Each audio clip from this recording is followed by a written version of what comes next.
og så skal du få løfte så mye som du klarer. Super.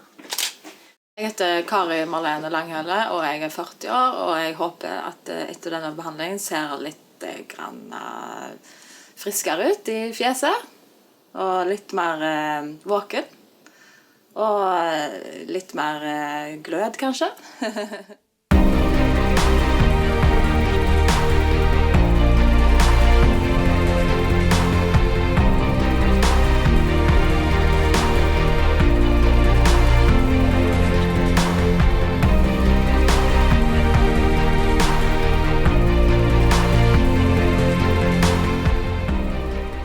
I dag så skal vi behandle Kari med litt botulinumtoksin og litt Restylane. Så tanken I dag at disse linjene I pannen her, de skal forsvinne. Og sinterynken I midten her, den skal også få seg en liten pause. Og disse her flotte krokkeføttene på siden av øynene, der også planen at de skal vekk. Det noe som tar litt tid, så vi setter botulinumtoksin I dag, men effekten den kommer vi nok ikke til å se før det gått litt over en uke. Over hvert øyenbryn så har Kari noen linjer som vi også ønsker å fjerne. Her det ikke like enkelt å bruke botulinumtoksin, for der ligger øyenbrynsmuskel som hever øyenbrynet opp og ned. Der ønsker jeg å sette så lite botulinumtoksin som mulig, for jeg ønsker at hun skal ha så mye bevegelse som mulig. I tillegg så ønsker jeg heller ikke at hun skal bli tung. I og med at hun har litt tunge øyelokk fra før, så det viktig at jeg prøver å bevare muskelaktiviteten mest mulig. Så her kommer jeg til å legge litt Restylane I de linjene I tillegg. Så har vi også snakket om at hun ønsker seg litt fuktighet I leppene. Så der tanken at vi skal legge litt Restylane I leppekanten både oppe og nede. Og vi skal også jobbe litt her I det som kalles for marionettelinjen, fordi at hun har et naturlig sig ut på siden her. Sånn at her det masse planer. Jeg kommer også til å kikke litt på nasolabiale linjer, om vi skal myke de opp litt med litt Restylane.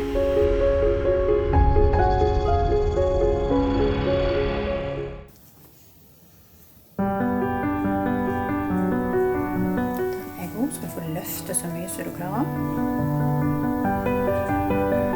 Før jeg begynner å stikke, så vil jeg alltid bruke litt kulde på stikkstedet. Det gjør jeg av 2 årsaker. Det ene for å forberede huden litt på at nå kommer det noe ubehagelig.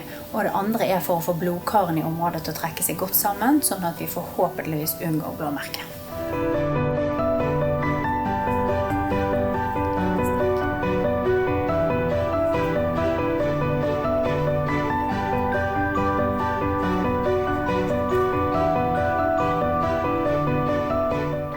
Jeg har laget en inngangsport til den pikselnålen som jeg nå skal bruke. Pikselnål en lang nål som rund på tuppen, og årsaken til at jeg velger å bruke den når jeg skal behandle disse linjene her rett over øyenbrynet, for at jeg ønsker å lage så lite traume I huden som mulig. Akkurat her så ligger det masse blodkar, og hvis jeg stikker med spissnål I det området, så det lett for å lage et saftig, godt blåmerke.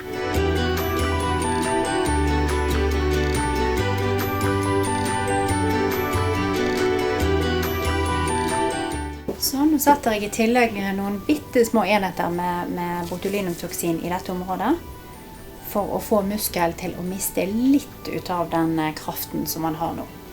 Så jeg ønsker ikke å fjerne aktiviteten, jeg ønsker bare å redusere kraften. Så jeg krønsjer godt til. Supert, her ser vi godt hvor det krøller seg. Så innenfor dette området her skal jeg sette noen små stikk med botulinumtoksin, som gjør at denne muskelen her mister litt av kraften sin, og forhåpentligvis blir disse små smillelinjene også bli mye mildere I uttrykket etterpå. Så skal vi slappe av. Nå skal vi sette litt Restylane I leppen til Kari. Alle produktene til Restylane inneholder bedøvelse I produktet. Men jeg liker veldig godt å sette litt bedøvelse først likevel. Så det som jeg kommer til å gjøre, jeg kommer til å sette litt xylokainbedøvelse.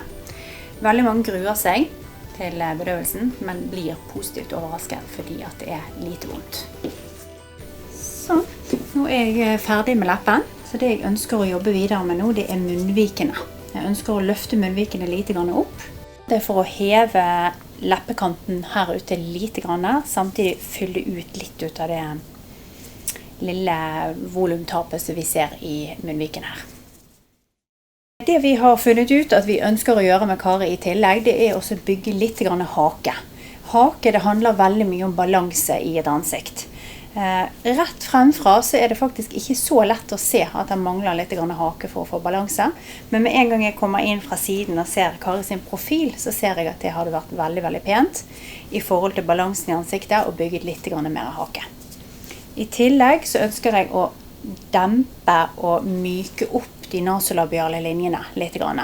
Disse linjene her, de må selvfølgelig være der. Vi kan ikke fjerne de helt. Men vi kan godt myke de opp litt, sånn at ikke de blir så i øyefallet i ansiktet. Jeg vil også bruke litt botulinumtoksin på den muskelen som trekker leppen nedover.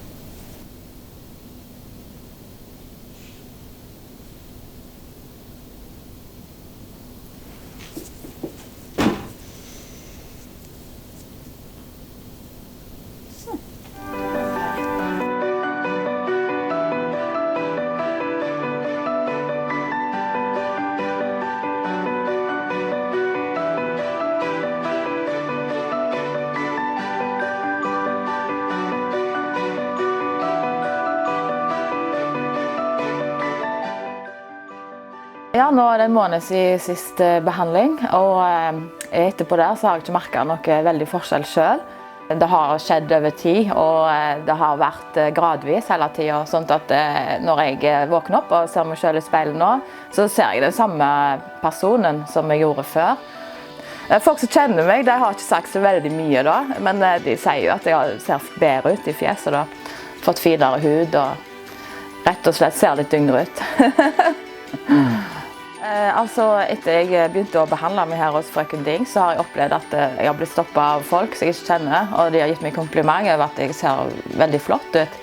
Og det har jeg aldri opplevd før, så det jo litt overraskende og litt merkelig ord på samme gang. Men det veldig koselig at folk på en måte gir meg kompliment, for det har jeg ikke fått så mye av før da. Så det liksom et stort høydepunkt egentlig for meg.